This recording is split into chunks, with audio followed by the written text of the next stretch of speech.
to say, but this is like my God of Thunder Clawbringer build. I think Clawbringer is super, super strong. I wasn't even going to make this video because my items aren't anywhere near perfect, but this is Borderlands, and who knows if they ever will be. Hopefully, you guys can gear it out even better than me. I'd love to see this build reach its full potential with the correct items. It definitely could. Let's get into it right away here. Skills in Berserker. This is a Berserker Clawbringer hybrid. I'm taking additional cold damage, additional melee damage, additional damage up to against frozen targets, 30% damage when close to an enemy with 30% damage reduction, and we're taking unarmored defense to get more health in exchange for ward. Very simple, straightforward. We are boosting melee and ice and dealing more damage to frozen enemies. Since our main DPS is lightning and fire, I mean, it's lightning, fire, and cold. Like I said, this is an elemental build at its core, and there's some really cool synergies that we're going to get into. So we're boosting our melees with bonus lightning damage. You got the aura for 20% more elemental damage. We're taking action skill cooldown reduction based on our maximum ward. Even though we're siphoning off some of our ward, I still think these points are worthwhile. There's Rebuke, which is like, this skill's amazing. I would take it just for the 18% damage reduction almost, but the fact that it reflects all this lightning damage, you'll kill things that are attacking you and you won't even really know that they were there until they die. It's really, really strong, and it also interacts with some of our gear, which we'll get into. Taking this kill skill is really good. It reminds me of the Siren skills that would put out elemental balls that did a bunch of damage. Although the damage numbers look low, once all the multipliers and our buffs are in place, this actually hits really, really hard. And it's also one of our ways to deal fire damage, which is important because we're taking Awe.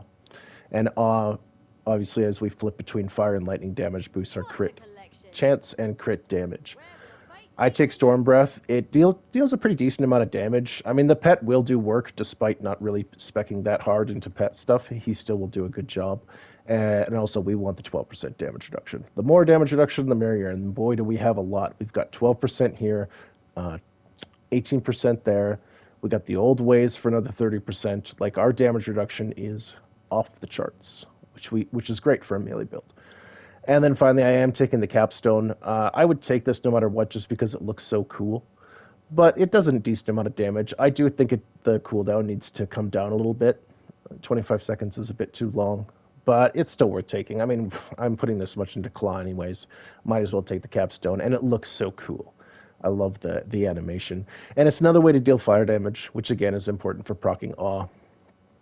So, as far as our gear, when it comes to the guns, there's only one gun you need. It is a live wire.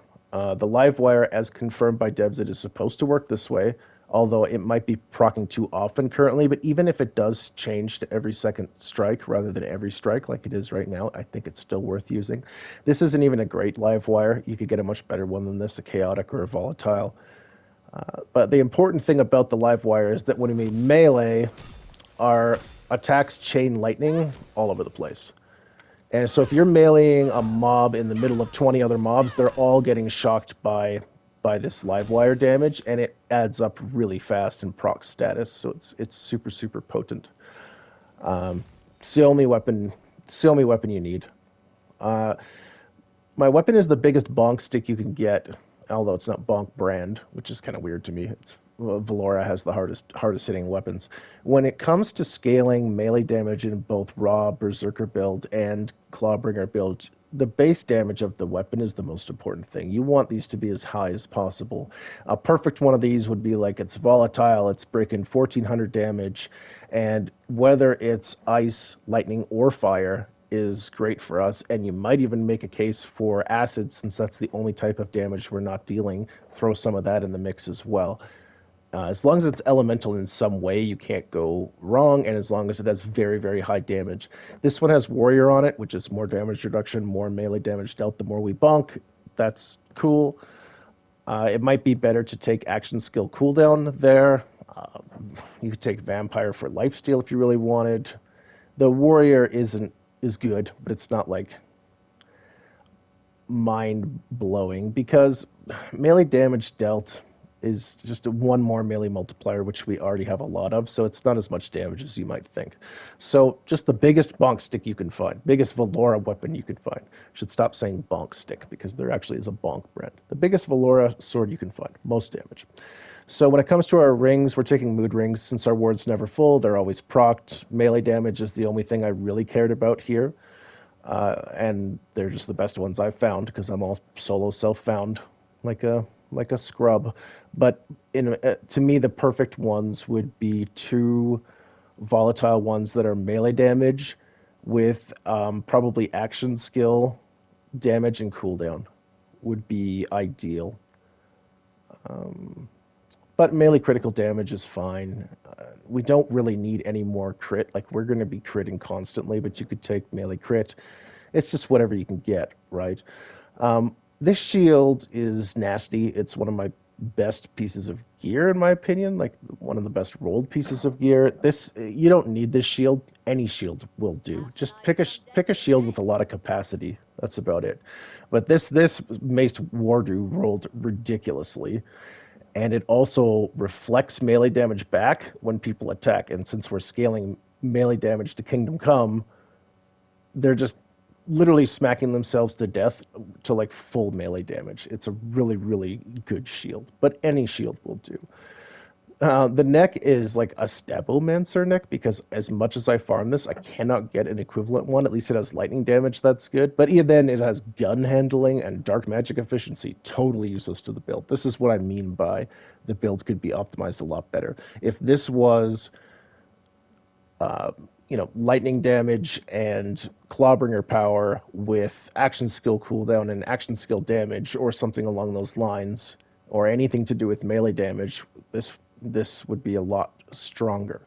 Our spell is a lightning spell, since we're zap, zap, zap. What you want is just one with multiple spell charges to proc all of our anoints.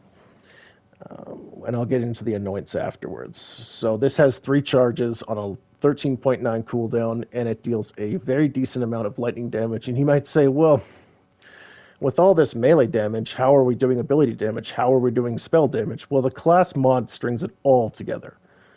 And this is a fairly nice one. It actually is Clawbringer and Berserker.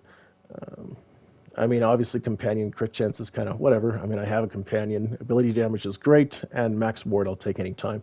But the important thing here is ability damage and spell damage are increased by 50% of our melee damage. This enables us to spec entirely into melee damage while adding to both our spells and our ability damage. And this spell, with the amount of melee multipliers we have and lightning modifiers we have, will actually be good. And our action skill, likewise, despite... I mean, the action skill, I believe, double dips, right? Like, it's the base scaling is based off your melee, which is then... Now we're basing our melee off our ability, and I believe there's some double dipping going on there, I'm quite sure. So, as far as enchants, action skill start, increased damage dealt. Spellcast ability damage by 30%. These don't stack, by the way, so you want different ones. So increase all damage dealt, increase ability damage dealt, increase melee damage by 40%, which is really, really good for us. And after casting a spell, our next melee attack deals 40% more damage with knockback for a moderate duration. Well, we're going to be whacking things a lot. So it's really, really good. And so the reason we're taking the Theurge at all costs, even though this is a very poorly rolled one, and I just cannot for the life of me farm a better one, is that when we use a spell, it reduces our action cooldown, and when our action skill is on cooldown, spell damage is increased by 30%. And again, spells are relevant because we are buffing spell damage via our class ward. So this is the perfect neck, to the point where I will wear a bad one like this. Like I said, at least it has lightning damage. But what it does for what we're trying to do with the build is too good. So our first and foremost way of playing is bonk, bonk, bonk. And as all of our stacks and everything else starts building up, our damage is going to get real nice. You can see the crits are like out of control. Like, I should go into my stats real quick. That reminds me, before I forget. I'm maxing strength and status damage, and I put the rest into Constitution. If you're feeling like you don't need Constitution, you could put them into skill cooldown. I definitely wouldn't put any more into crit chance. And spell cooldown could be relevant too. You could easily really make magic do well in this build, which hopefully I'll be able to demonstrate. I don't know how well it's going to go on the dummies, but we'll probably jump in somewhere afterwards as well. So our attacks are really, really powerful, and they get more powerful as we go. I wish I could see some sort of... I'm going to have to go into a level. So the loop that we can create is like this. We cast a spell. All of our stuff procs. We throw the hammer, call it back. That's all you ever want to do. Throw the hammer, call it back. Then while that's on cooldown, line up the next target, cast a spell, and then boom, that brings the hammer back faster. Throw the hammer, call it back. And then we can melee, melee, melee, you know, cast a spell, and you can see our action skill when we just throw the hammer, call it back, is coming back really, really fast. And we can basically just... We're Thor, baby. We're Thor, and... It's incredibly versatile. The spell will do a decent amount of damage. I've seen procs upwards of 30,000 plus damage on the spell alone because of the way we're scaling our spell with melee. And our action skill is really good, and our melee bonks are really good, and chain damage everywhere. So just to show it off, in a more realistic setting, we'll go to the overworld. We'll try to farm that neck together. I don't know if I'll show the whole encounter. This video is probably running a bit long for most people's tastes, but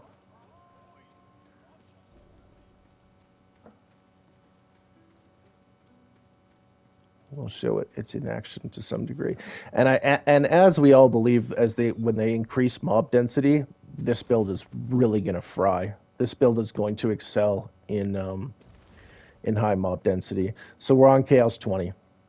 See?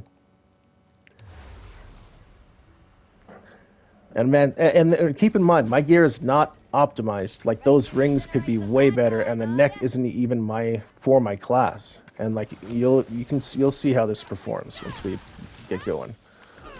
Bad luck or bad choices. Dead all the same. Line up the next target. Spell. Oh, couldn't even do it. See, the thing is, we're reflecting elemental damage. My shield just blew that guy up because he meleeed me, right? Our melee attacks are... I mean, this is Chaos 20, right? Like, when we get juicy crits, especially after casting a spell, because that juice boosts our melee damage. See, spell does decent damage, and our Thor there was 41k on that hammer toss. You know, it's back up so fast I can barely get the spell off. Oh, and it killed that guy anyways. Like, not to mention the pet is the nice boon, right? Like, the pet's running around, he's doing stuff right now. There you go, another 40k hammer. I mean, not bad considering that's on a 5-second less when we cast a spell cooldown, right?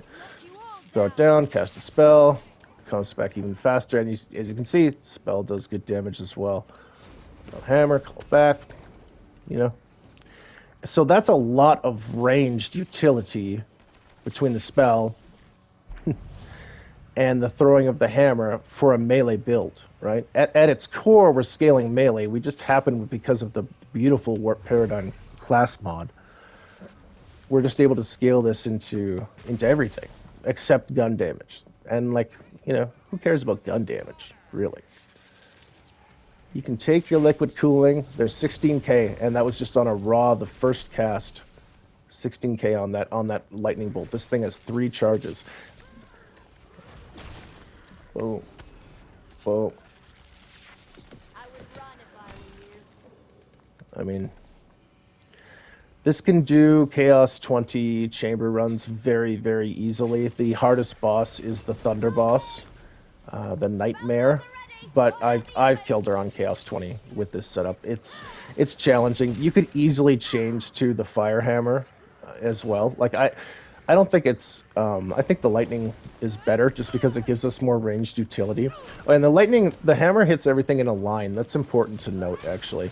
So, like, ideally, if you can run around, line a bunch of stuff up, and throw it through everything, it hits everything at once.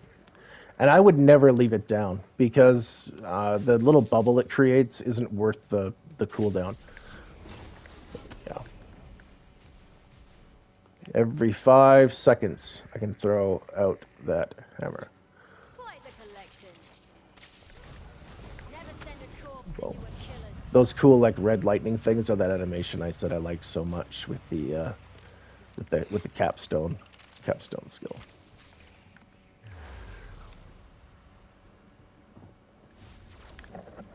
So you can imagine just how high you could actually scale this setup with like the perfect neck and the perfect rings and an even better class mod potentially too. I mean, mine's really good, but it could be better. Wow, that's got to be the most annoying enemy type. 28k on that cast. Super, super good.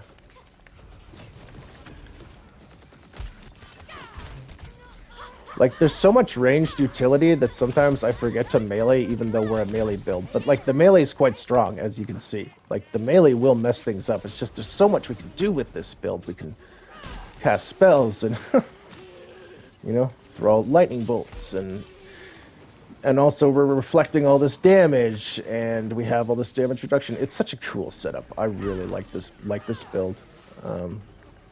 And it really bothers me that people have been saying like you read on I know better than to like read the internet. I shouldn't do it. But people are saying like, "Oh, Clawbringer is so weak and it needs a buff." Like people don't even know what items are in the game. Real talk. I have many items from the amount of playtime I have that I haven't seen on any list or anything. Like people don't know. They don't know how good or bad things are. Yet they have no idea. Anyways, that's the guy that drops the Theurge neck.